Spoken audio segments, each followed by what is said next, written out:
জলাশয় ভরাটের অভিযোগে বেলেঘাটা বরাবরই শিরোনামে। গার্ডেন ব্রিজ কাণ্ডের পর এখনো হুঁশ ফেরেনি কলকাতা পুরসভার 34 নম্বর ওয়ার্ডের দুটি জলাশয় ভরাটের অভিযোগ।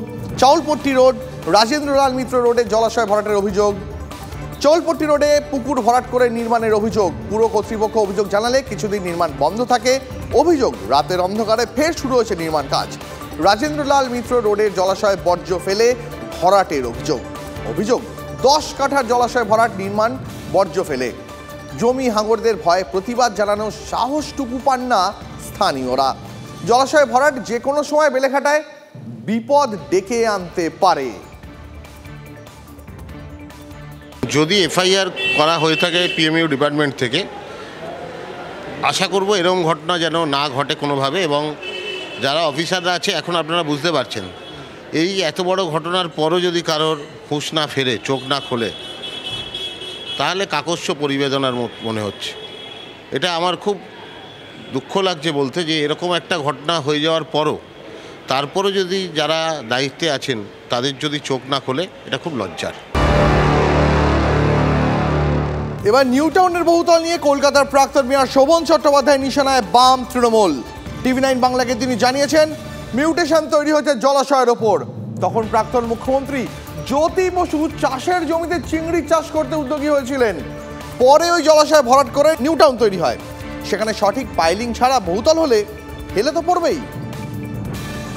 নিউটালের সামগ্রিক জায়গায় এরকম বড় ঝিল ছিল, সেগুলো বুঝিয়ে আজকে সব রিলেটেড হয়ে যাবে, বুঝছেন। আশেপাশের গ্রামাঞ্চলে তখনকার মুখ্যমন্ত্রী জ্যোতিবাবু মার্ক্সবাদী কমিউনিস্ট পার্টি, বলবেন সিপিএমের ওপর দায় চাপাচ্ছি, তা না, এটা সর্বজন স্বীকৃত যে কেন ধান চাষ করছো, মাছ চাষ করো। তাহলে জমি 4 থেকে 5 ফুটে সূর্যের আলো পড়লে চিংড়ি মাছের চাষ ভালো হয়। তাহলে 4-5 ফুট ডেপথে আর হাজার বিঘে একরের জায়গার মাটি কেটে নিয়ে চলে আসা হলো নিউ টাউন, আজকে যাকে রাজারহাট বলা হচ্ছে, যাতে জ্যোতি বসুর নামে নামাঙ্কিত করবার। তাহলে সেই একটা অরিজিনাল মাটি ছিল, জলের তলার মাটি ছিল, তার উপরে নতুন মাটি পড়েছে। তাকে কনস্ট্রাকশন করবার যে প্রসিডিওর, প্রপার পাইলিং বা কুয়ো পাইলিং বলে, প্রপারলি সেই যে বলে যে ওয়াটার সয়েল টেস্টিং ম্যাটার্স, সেই সয়েল টেস্টিং ম্যানিপুলেশন করছে। কিন্তু তুমি সয়েল টেস্টিং ম্যানিপুলেশন করে তো তুমি স্যাংশন দিয়ে দিচ্ছ, কিন্তু সেটার ওপর ভাড় চাপাতে হারকিউলিসের মতন যখন হচ্ছে, প্রথমে 5 তলা হতো, তারপরে 7 তলা, এখন 30 তলা দেখছেন, আর তার ঘাড় নুব্জ হয়ে বেঁকে যাচ্ছে। অর্থাৎ 30 তলা করতে গেলে যতটা পাইলিং করার দরকার, 5 তলার পাইলিং দিয়ে 30 তলা করবার চেষ্টা হলে সেখানে যদি সুপারভিশন না থাকে, যা হবার তাই হয়েছে। উপভোক্তাদের ব্যাংক অ্যাকাউন্টে না ঢুকে লক্ষ্মীর ভান্ডারের টাকা অন্যের অ্যাকাউন্টে চলে যাচ্ছে বলে অভিযোগ। হুগলির গোঘাটে 2 বছর ধরে এমনই ঘটনা ঘটছে বলে অভিযোগ। গোঘাটের বালি গ্রাম পঞ্চায়েতের রাধাবল্লভপুরের আসমিনা বেগম, কোয়েল লাহা অথবা শেওড়া গ্রাম পঞ্চায়েতের মমতা রায়, সনকা রায়ের অভিযোগ, তারা টাকা পাচ্ছেন না, তাদের লক্ষ্মীর ভান্ডারের টাকা অন্যের ব্যাংক অ্যাকাউন্টে চলে যাচ্ছে। লক্ষ্মী ভান্ডার পাচ্ছি না, 6 মাস পেয়েছি, 6 মাস পর বন্ধ হয়ে গেছে। প্রথম থেকেই পাচ্ছিলাম, এখন বলছে লদিয়া চলে যাচ্ছে, তার নাম্বারে টাকা ঢুকে যাচ্ছে। মানে অনেক লোককে বলছি, 1.5 বছর ঘুরছি, মানে খেপা কুকুরের মতন পাচ্ছি না কিছু। 21 মাস ধরে আমি কোনো টাকা পাচ্ছি না। ভিডিও গেলুম, যে জানতে পারলাম বুদ্ধদেব সোরেন, গোঘাটি বাড়ি, সেখানে তোমার টাকা চলে যাচ্ছে। আমার অ্যাকাউন্টে না টাকা ঢুকে অন্য একজন বাঁকুড়া ডিস্ট্রিক্টের, আমি খোঁজ নিয়ে দেখেছি, এরকম অনেকজনেরই ভুল হয়েছে বলছে, কারোরই বলছে ঠিক করতে পারছে না, ঠিক হয়নি এখনো পর্যন্ত। লোকের ইয়েতে চলে যাচ্ছে, অ্যাকাউন্টে চলে যাচ্ছে, সেগুলো তো সমাধান করে দিতে হবে। সেগুলোও যদি বলে যে সমাধান করতে পারবো না, সেটা কি হয়? বারবার যাচ্ছে, ফেরত দিয়ে পাঠিয়ে দিচ্ছে, এইগুলো কি উচিত?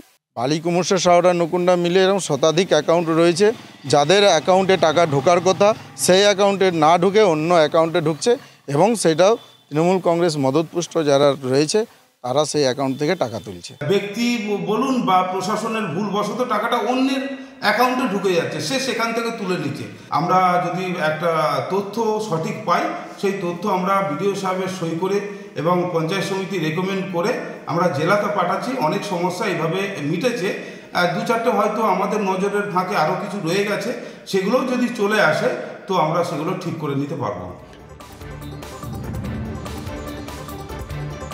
আলিপুরদুয়ারে ভোটের প্রচারে বিজেপি, বৃষ্টির মধ্যে চা বাগানের প্রচার মনোজ টিগ্গার। ডুয়ার্সের বিভিন্ন চা বাগানে সকাল থেকে প্রচারে বিজেপির প্রার্থী। চা বাগানের শ্রমিকদের সঙ্গে কথাও বলেন মনোজ টিগ্গা। শ্রমিকদের থেকে খোঁজ নিলেন সরকারি সুযোগ সুবিধা তারা সঠিকভাবে পাচ্ছেন কিনা। শ্রীরামপুরে তৃণমূলের হেভিওয়েট প্রার্থী কল্যাণ বন্দ্যোপাধ্যায় সকাল সকাল প্রচারে বেরিয়ে পড়েছেন। চণ্ডীতলার মন্দিরে পুজো দিয়ে ভোটের প্রচার শুরু শ্রীরামপুরে তৃণমূল প্রার্থীর সঙ্গে ছিলেন তৃণমূলের কর্মী সমর্থকরা। প্রচারে বামেরাও। শ্রীরামপুরে সিপিএম প্রার্থী দীপশিতা ধর সকাল থেকে প্রচারে তরুণ সিপিএম নেত্রী মিছিল করে এলাকায় ঘুরে জনসংযোগ বাড়ালেন। তৃণমূল বিজেপির বিরুদ্ধে তৃতীয় বিকল্প তৈরি হচ্ছে, মানুষ ভোট দিতে পারলে, ভোট লুট না হলে তৃণমূল বিজেপিকে হারিয়ে বামেরা জিতবে, আত্মবিশ্বাসী দীপশিতা। জমি আন্দোলনের আতরঘর সিঙ্গুরে প্রচারে দিদি নাম্বার 1 রচনা বন্দ্যোপাধ্যায়। হুড খোলা গাড়িতে রোড শো তৃণমূল প্রার্থীর, মানুষের সঙ্গে হাত মিলিয়ে জনসংযোগ। বর্ধমান দুর্গাপুর কেন্দ্রে তৃণমূল প্রার্থী কীর্তি আজাদের সমর্থনে বর্ধমান শহরের বিভিন্ন ওয়ার্ডে দেওয়াল লিখন নজর টানছে হিন্দিতে লেখা প্রচার। ভোট দেওয়ার আবেদন হিন্দিতে লেখার পাশাপাশি বিজেপিকে কটাক্ষও করা হয়েছে, জানিয়ে পাল্টা কটাক্ষ পদ্ম শিবিরের।